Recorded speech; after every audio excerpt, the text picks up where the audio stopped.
Hey, it's almost every day I find a new way to screw up the intro. I'm Dominic D'Angelo. It's Rumor and Innuendo, and I am of adfreeshows.com, SEScoops.com, Podcast Heats, Wrestling, and I'm with Mr. Robert Karpelis, WD creative _ish. He's a former WD writer. Robert, how are you? I'm great. Yeah, we're sitting there. We were logged in way earlier than normal. It was like 5 minutes before the show starts. We're having a conversation. All of a sudden, Dom goes, "Hey, how come I can't see everything I set up?" And then he realized he sent us a link to the wrong room. So you know those nightmares where you're in school and you're in your underwear and you didn't study for the test. Kind of that feeling. But Yes. happy to be here. We don't have at least I don't have a hell of a lot of time. I'm only able to join for the first 15 minutes of this show, but Dom will be here for the full 30. But let's say hi to the folks joining us here. Wanna Breeze says, hello, R&I. With both Nikki Bella and LA Knight being murdered last night, it's almost like Robert was back on creative. Yeah, it was a little bit of where's my monkey's paw? Yes. That was a great I'm Robert. not taking credit for that episode of Raw, by the way. That was Yes. I don't know. There's some people have gone on vacation early, and I think they're hitting the eggnog a little quicker than normal. This is not eggnog. This is a delicious cup of black coffee. Wrestling Old Head says, "Good after morning, R&I. Gunther can't see you, and LA Knight went to the ICU." Good. Very I got to nice. pre-read this. I like it, Robert. The creative minds in the chat. And then he asked, "Did LA Knight get ricocheted last night?" Well, for $1.05, and Cammy Star throwing in a quick, "Damn it, Dom." Man, there's a lot of damn it Doms going around lately. As you're banging a table that's way louder than you are. Really? Thank you. Yes. Oh, it was your coffee. Well, I don't know what, like, are there like nails in there? No, it's almost empty. Dude, that is the loud. It's like a Foley artist on like an old timey murder mystery. Like that was like the rap at the door during the storm before Sherlock Holmes comes in, which reminds me. The new Knives Out comes out this weekend, I believe. Ooh, yes. On Netflix. I still have to watch Jay Kelly. That is my big go-to. I am a Noah Baumbach mark. Oh, he is a top 5 for me. It's Sorkin's 1, Mamet's 2, Woody Allen's 3. Baumbach might be 4th. Do you just mean as screenplay rights or screenwriter? Yes, in terms of screenwriting, yes. Okay. Wow, how about that? Yeah, that's a pretty good lineup though. It's a pretty solid lineup, and for a long time, as a young man, Kevin Smith was up there as a top 5er. Yeah, Kevin. Oh man, did you like Jersey Girl? Really like Clerks and Mallrats, and Chasing Amy and Dogma. Okay, I kind of like Jersey Girl. Jersey Girl's not bad. It's not great. It's not bad.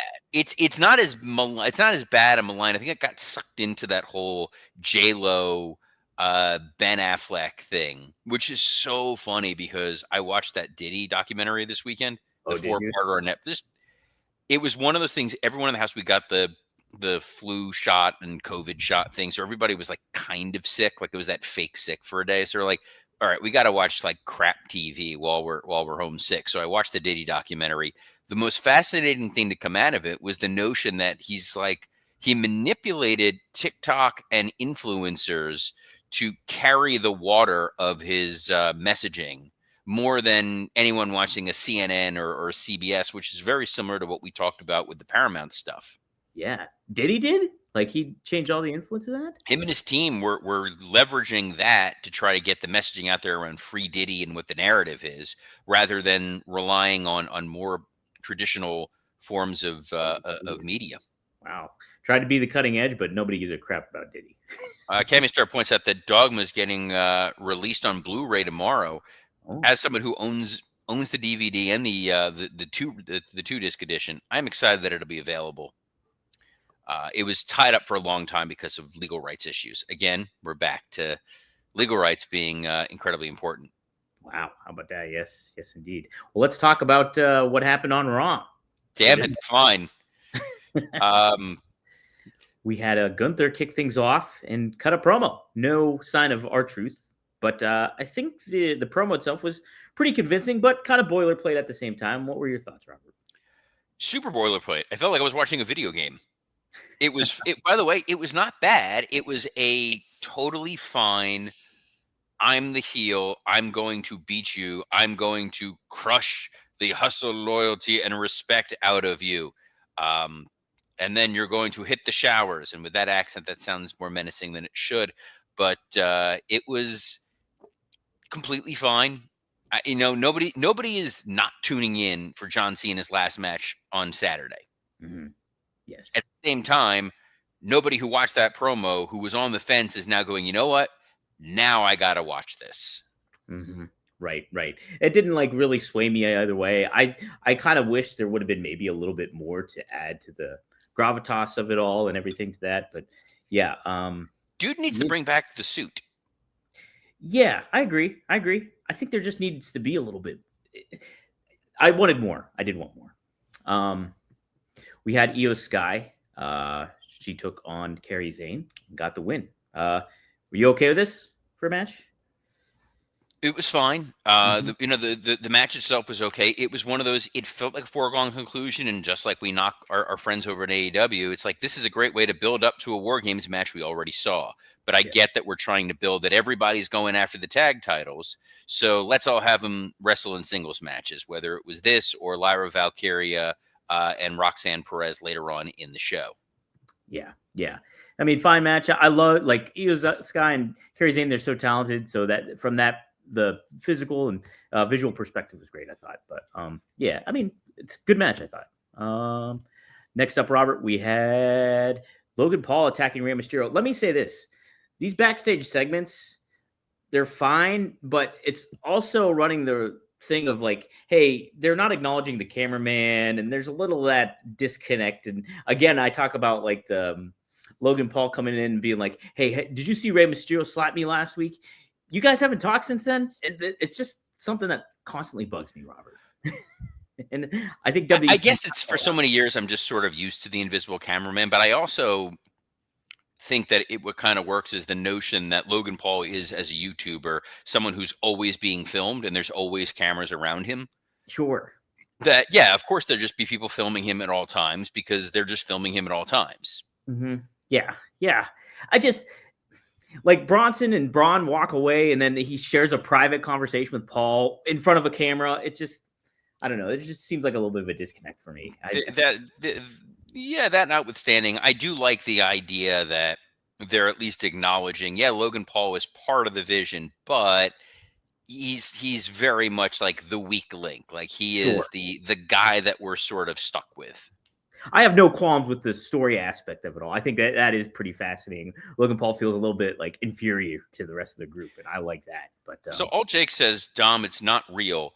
There's a thing, though, within the confines of a universe, whatever that is, there are rules that exist within it. So if all of a sudden you throw those out in any form or fashion, it becomes disjointed for the viewer.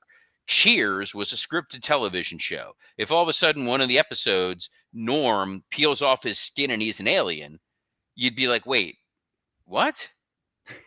Right. That's kind of the thing. It's like you suspend reality. That's why they always say that. And you take that ride when there's something that feels weird, even within the world of weird. You're a little bit like, I don't get what's going on here. We felt this a lot more during the Attitude Era, where guys were, trying to embalm one another, and the cameraman's just filming it. Right? Yeah.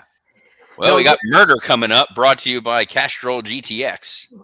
I certainly, yes, it's not real, but neither is Breaking Bad. Neither are any of the shows I watch. But I like Whoa! I don't know if you've been to Albuquerque. I have not been to Albuquerque. So. That's supposedly very, very real life. Mm-hmm. Other big beats and moments that occurred on Raw, they certainly went out of their way to just murder the baby faces. Yes. Which one are you talking about exactly? But yes. Well, the Vision took out Rey Mysterio and LA Knight. Yes. So it feels like, in part, hey, we want to get rid of anyone that may be an ally of CM Punk. Mm-hmm. And we want to establish the Vision as this new dominant stable on Monday Night Raw, which is okay, except... do you remember when Rey Mysterio and LA Knight were part of War Games? Oh, yes. Do you remember how LA Knight and Rey Mysterio are vocal allies of CM Punk? Of course. Remember how Jey Uso was on Raw last night and nobody bothered to touch him, and now he's just back as a tag team guy? Correct. It's one of those things where, again, if had I been sitting in the room, you raise your hand and you're like, "Hey, Unreal cameras, let's pause this for a minute so we don't make Hunter not look like the smartest guy." And then it's, "Hey, Paul, make this make sense to me." I get Logan Paul is going after Rey Mysterio when Rey Mysterio has a storyline in place right now going up against Dominic. Yes. Fine. The LA Knight of it all, it was like a one-night babyface push.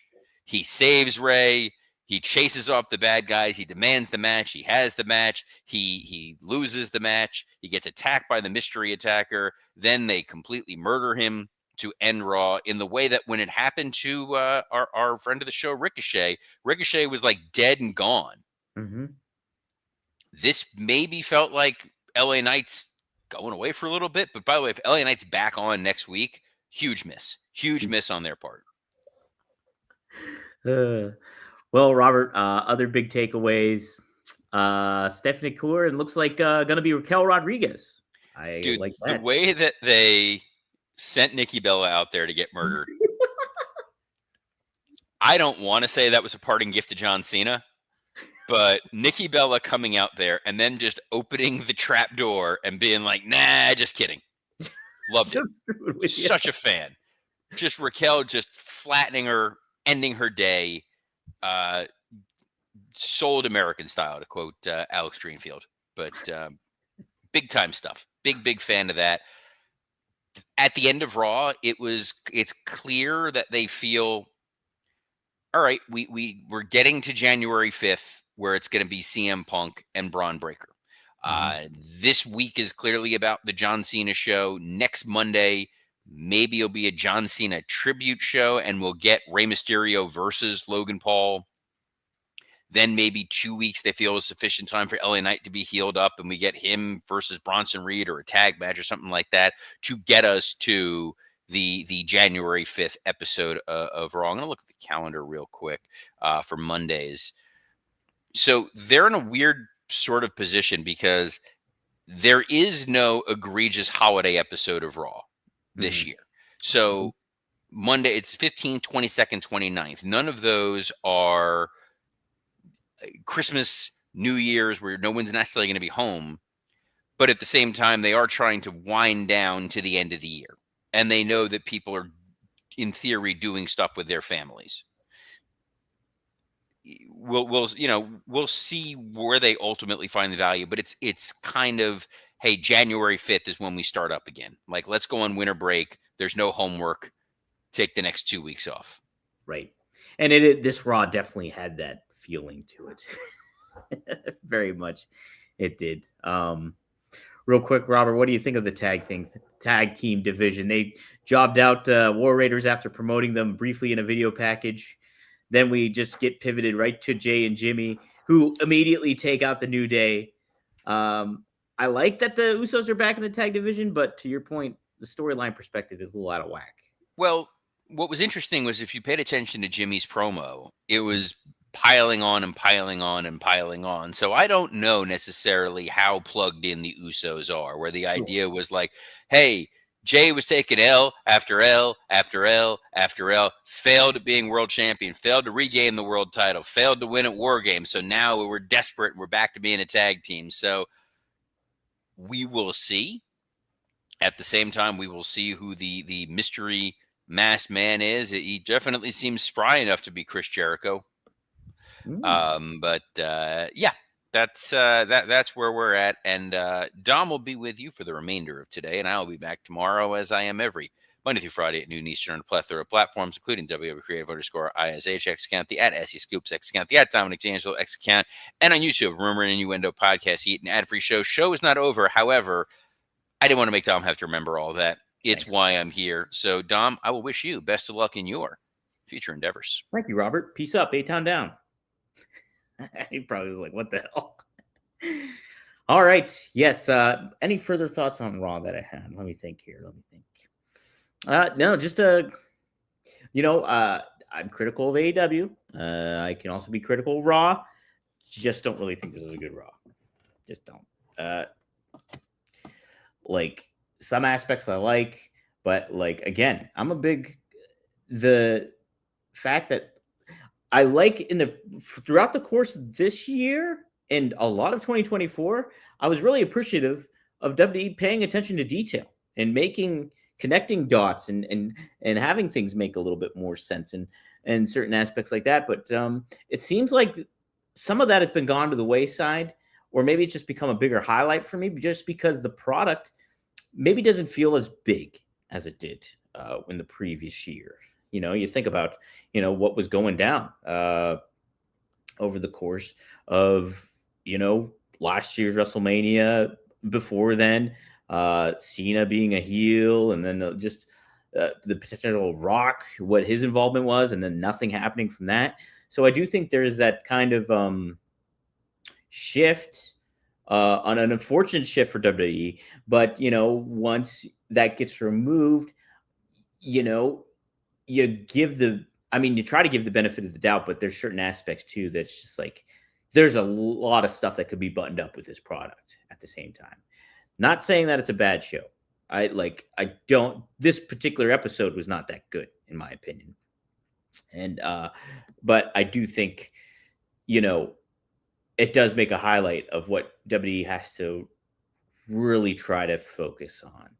They're getting away from what was intriguing about the product over the past like year and a half. And, that was attention to detail with a lot of stuff with your sub storylines, your mid card stuff, and anything like there's still a presence there, but it does not seem like the attention to detail is there as much, if that makes sense.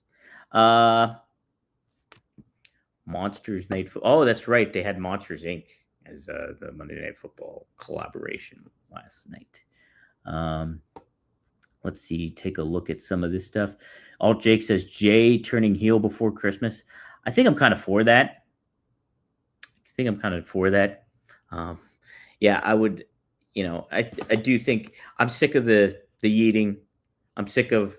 I mean, like if you're making money off of it, it's certainly one thing, and I could completely understand them keeping Jay heel from that or babyface from that perspective.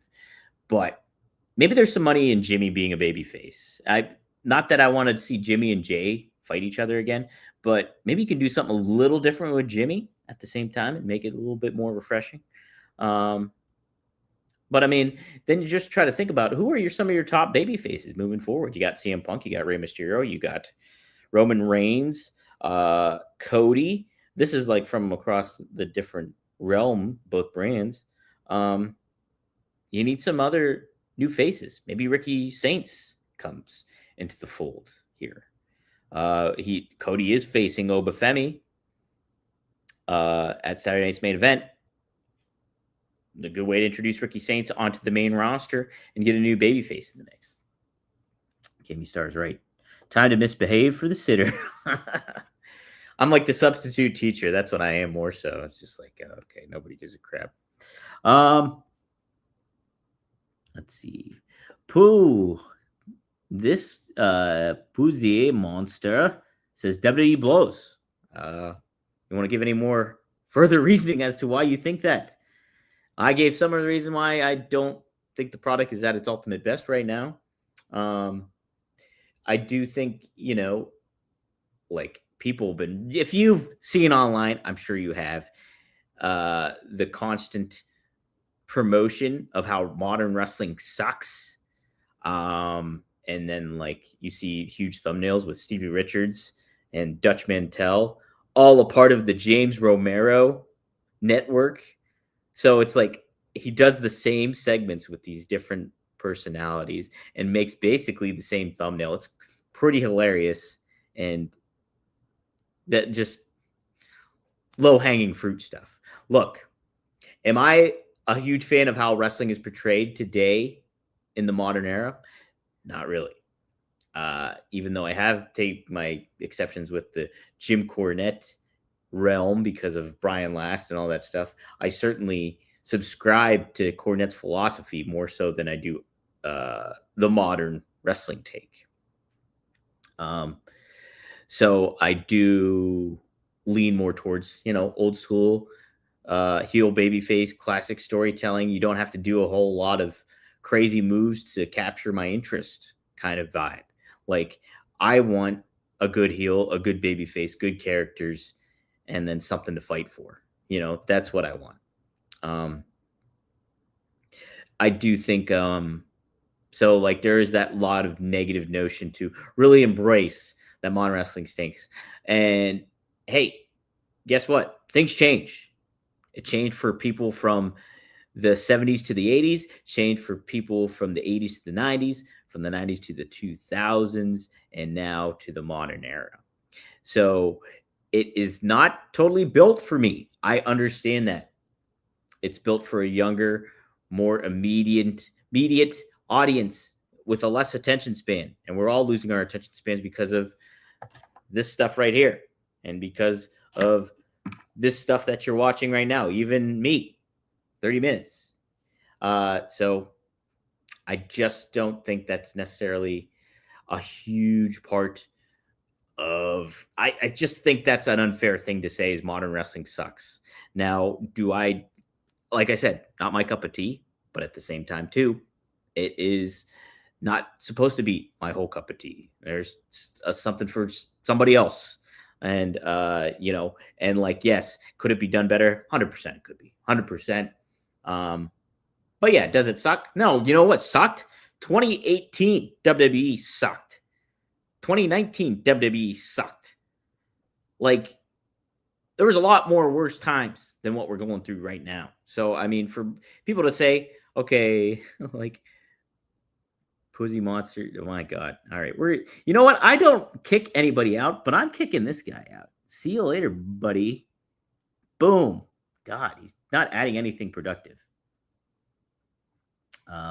Yes, like that Pussy Monster guy saying, Kevin Kellum chimes in, saying wrestling blows is lazy, no color you burn take. Exactly. Give me some context of why you think that. That's one thing.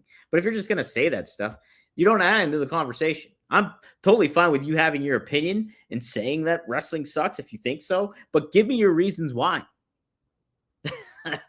Like, I want something else than that. 2018 WWE was a chore wrestling old head. It definitely was. Yeah, see, Cammy Star even says it. Wrestling was never geared to me, but I watch it anyways, right? It's not gonna. That's the thing. Like, I don't think if things were for me, people would be coming out to like Christopher Cross as their entrance music, and like we'd be having a character that's played off of Dean Martin. That's what it would be.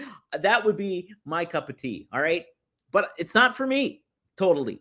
There's some aspects I pick and choose that I enjoy, but I watch it. I take stuff that I like about it. I'd be a complete liar if I didn't say I enjoy what like Dominic Mysterio is doing. If CM Punk is on television, I'm definitely tuning in. John Cena, this whole aspect of seeing him the farewell tour, it's kind of neat. It's neat to watch. Overall, not completely, totally executing the way I wanted it to be or anything like that. But again, stuff happens. Things aren't perfect, like John Cena said either. Yeah, so yeah, trying to think. I have to have a hard out here in 30 minutes actually because I have to meet my landlord. Everything's fine, everyone. I'm not getting kicked out. I'm just paying my rent. So, but I do have to catch my landlord right at 12:30. But let me see if there's anything I want to touch upon real quick before I close out. I'm going to take a look at the dirt sheets here. If there's anything fascinating to chat about.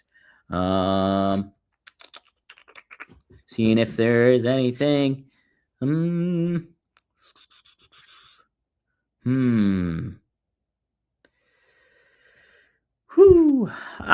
really. I like what they're doing with Braun Breaker. I'll just say that. I didn't like positioning him in the right manner, I think is good.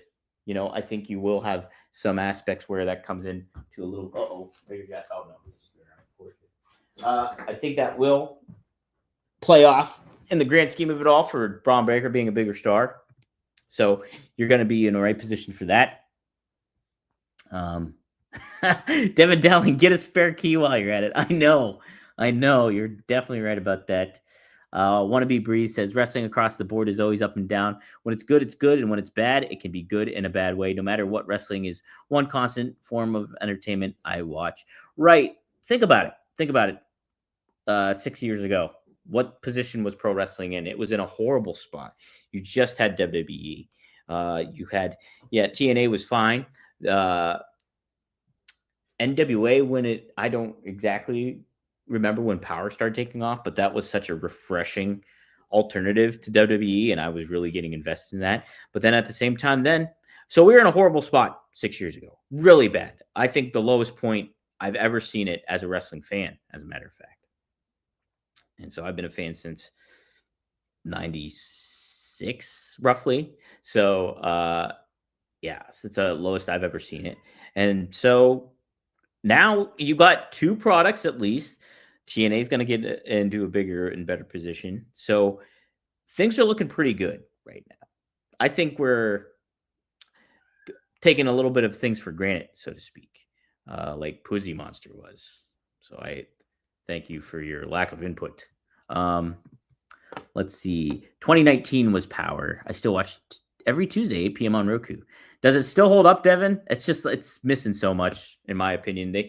I was so bummed when they got rid of they had such great talents. Ricky Starks, you had James Storm, you had Eddie Kingston, you had Homicide, you had oh my gosh, I know I miss it. Eli Drake, remember that guy? And the presentation was so cool. Like just the lack of music, I thought was such a neat thing. And just that intimate studio environment, really, really good. And Nick Aldis too was there. Geez, the champ. So it was good stuff, and it's unfortunate that some of that ventured away from it all. Oh wow, Devin Dowling still loves it. Hell yeah, Thrilly Billy is the new world champion. Wow.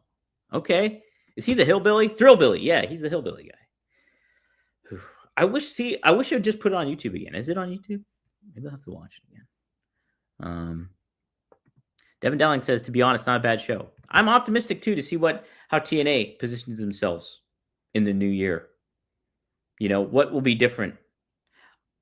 I don't think maybe they shouldn't change a whole lot, but at the same time too, I would really tighten up on some things. I would make note of what is positive, what has been good about your product, and I would take a real deep dive into seeing what maybe you've been taking missteps with. Not that I am somebody that can give that input because I haven't watched it regularly on a weekly basis recently. So I can't really necessarily give that kind of input. But I will say, I would be very careful of who you make your stars, be selective, and position them in the right manner. Learn from other promotions' mistakes. What did AEW do wrong? What did NWA do wrong? What has WWE doing differently and wrong that is not ultimate for them? Hold on. I'm going to get the Razor, what are you doing? Come on. You chewing on something weird? All right. Jeez, oh man. I guess it's time for me to end the show. Well, a couple minutes. We'll give him a couple minutes. I haven't heard from my landlord yet. Oh, there's music now? Oh, see, I kind of liked it without the music. I thought it was a nice touch. Tony Gong gives a different perspective. To be fair, they're taking us fans for granted too. Yes, they are. 100%. I agree with you on that. Less shows per match, much more commercials. Not only that, Tony, to add to your point, yes, they're pricing out their fans. Big point. Pricing out their fans. They are making these events more exclusive, less occurring. WWE doesn't have as many house shows now. It just is a point of it. And yeah, the aspect too. Royal Rumble being in Saudi Arabia, huge miss. It's going to feel like an even bigger miss once that comes around. I think that's not something that has been talked about quite as much yet, but I think it's going to play a big, big role here coming up. And it's going to be a rough realization for some wrestling fans, WWE fans, and everything like that. So I'm 100% with you, Tony Gong. Yes, we're taking some of this wrestling for granted. Absolutely, for sure, I think, if you look back 6 years. But to your point, 100% they're taking us for granted too. 100% they are. And that's several promotions. That's both promotions, I think. I really do think so. So yeah, I think they found a comfort zone. They found a money making zone, but how long is that tide going to be at high where they can ride it? That some at some point or another, it's going to crash down, and you have flooded your market and not in a good manner. Look, Cammy Star even says it right here. Not going to watch the Saudi Rumble. It's going to feel so. I love the Rumble. The Rumble's such a blast. But yes, like, am I going to be as enticed to watch it? Will I watch it? Probably, I guess, but like, I'm not going to feel really great about it. It's just not. Um, Alt Jake also, that's all live events. Yes, correct. All live events, everything is pricier and will continue to be. Alt Jake also adds concerts, sports, theater, all have gone up as well. It's a factual. It's high. Yeah, it's very true. Like, everything has been high priced. I can't go to concerts now. It just feels like too much money to go to even like a regular, like, not local show, but like a lesser known artist. Even those tickets are like $40 to just general admission, and that's like, wow. I want to see this person, but do I need to see this person? So that's a fact. Same time, wrestling was built for everybody. I think that's what made wrestling special, is that it was a reasonable price point for a lot of people. And now that I'm speaking for WWE in this regard, because AEW has reasonable ticket prices, TNA has reasonable ticket prices, so WWE is the entity I'm talking about with this. So I think they're taking a lot of the fans for granted at this moment in time. Understand you're making money at this point, but at some point that bubble's going to burst, and where are you going to be after that fact? Wrestling old head quotes famous Rick Derringer song, "When it comes crashing down and it hurts inside." Exactly. My wife and I went to concert 3 to 5 times a month until last year. Now it's 3 to 5 times a year. 100%.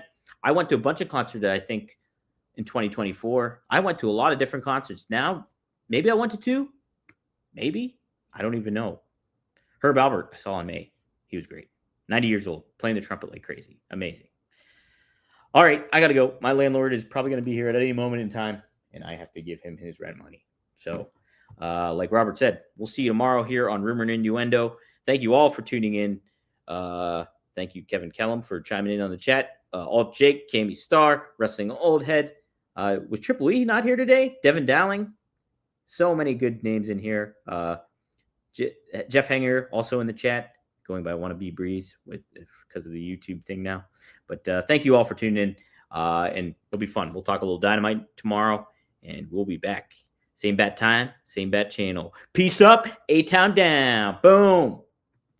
Boom. Oh, you still got to hang out with me for a little bit. Damn it, Don.